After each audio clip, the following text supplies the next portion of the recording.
बिस्मिल्लाहिर्रहमानिर्रहीम। अस्सलाम वालेकुम। कैसे हैं आप सब? उम्मीद है कि बिल्कुल खैरियत के साथ होंगे।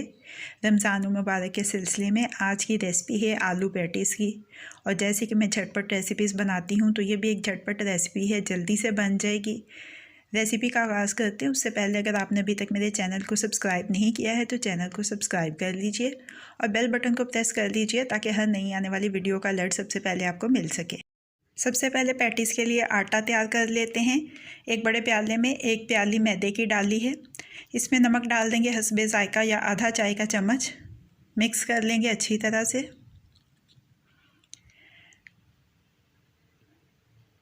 मिक्स करने के बाद इसमें पिघला हुआ मक्खन या पिघला हुआ घी 4 खाने के चम्मच शामिल करेंगे।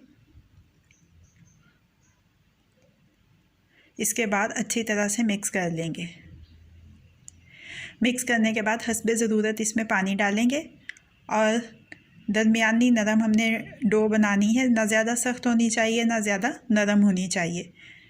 आटा अच्छी तरह से गूंज जाए तो इसको ढक के 30 मिनट के लिए रेस्ट देंगे। आलू की स्टफिंग तैयार करने के लिए दरमियानी आंच के ऊपर एक पतीली रखी है। 1 खाने का चम्मच तेल का डाला है। 1 प्याली इसमें सब्ज़ प्याज डालेंगे, सफ़ेद वाला हिस्सा बारीक कटा हुआ। और इस प्याज को 2 से 3 मिनट तक सौते करेंगे ताकि इसका कच्चापन ख़त्म हो जाए। 2-3 मिनट सौते करने के बाद इसमें हमने मसाले शामिल करने हैं। मसाले देख लीजिए, भुना कुटा हुआ ज़ीरा और धनिया 1 चाय का चम्मच है, कसूरी मेथी 1 चाय का चम्मच है, अमचूर चौथाई चाय का चम्मच है। इसके अलावा गरम मसाला आधा चाय का चम्मच है, हल्दी चौथाई चाय का चम्मच है, नमक हस्बे ज़ायका है, लाल मिर्च का पाउडर 1 चाय का चम्मच है और अजवाइन 1 चुटकी है। ये सारे मसाले शामिल कर दिए हैं प्याज में और इसको अच्छी तरह से भून लेना है कि मसालों का कच्चापन दूर हो जाए। अब इसमें 4 दरमियाने साइज़ के आलू जिनको उबाल के कुचल लिया है वो शामिल कर देंगे।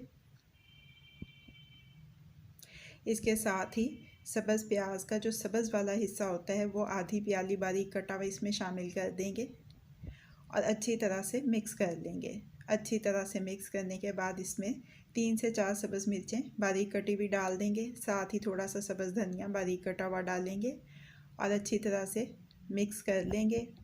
स्टफिंग हमारी तैयार हो गई है, इसको ठंडा कर लेंगे इस्तेमाल से पहले। 1 प्याली में 4 खाने के चम्मच कॉर्नफ्लोर और 6 खाने के चम्मच पिघले हुए घी के डालेंगे और इसको अच्छी तरह से मिक्स कर लेंगे। ये एक शॉर्टनिंग तैयार हो जाएगी हमारे पास। 30 मिनट हो चुके हैं। आटे को एक दफ़ा फिर से मसल लेंगे। इसके बाद इसको 8 पीसीस में काट लेंगे। इसके बाद इसके पेड़े बनाएंगे और छोटी छोटी रोटियां बेल लेंगे। हस्बे ज़रूरत इसके ऊपर हम खुश्क मैदा लगाएंगे और एक साइज़ की 8 रोटियां बेल के तैयार कर लेनी है।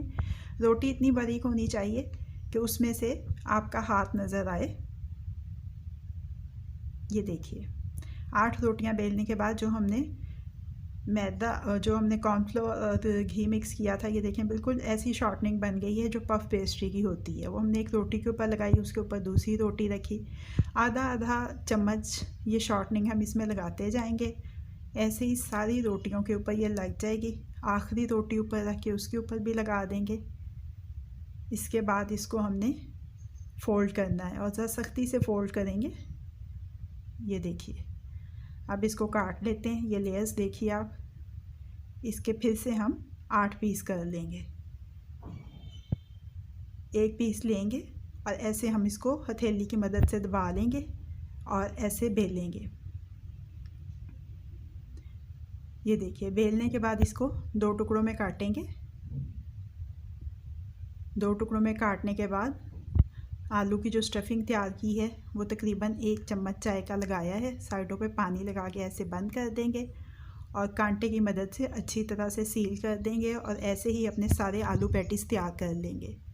अब इनको फ्रीज़ करने के लिए किसी ट्रे में हम कोई रैप और या कोई कटा हुआ शॉपर लगाएंगे और उसमें ऐसे फासले फासले से रख देंगे। अब इसको फ्रीज़र में रख देंगे 2 घंटे के लिए ताकि ये जम जाएं। 2 घंटे के बाद निकाल के इनको हम किसी एयर टाइट कंटेनर में या एयर टाइट लिफाफे में डाल देंगे।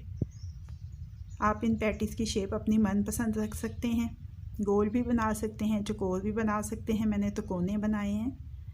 ये देखिए, ढक्कन लगा के इसको फ्रीज़र में रखेंगे और हम पूरा रमज़ान इस्तेमाल कर सकते हैं। फ्राई करने के लिए दरमियानी आंच पे दरमियाना गरम तेल इसमें ये डालेंगे और तकरीबन 1-1.5 मिनट के बाद इनकी साइड तब्दील करेंगे।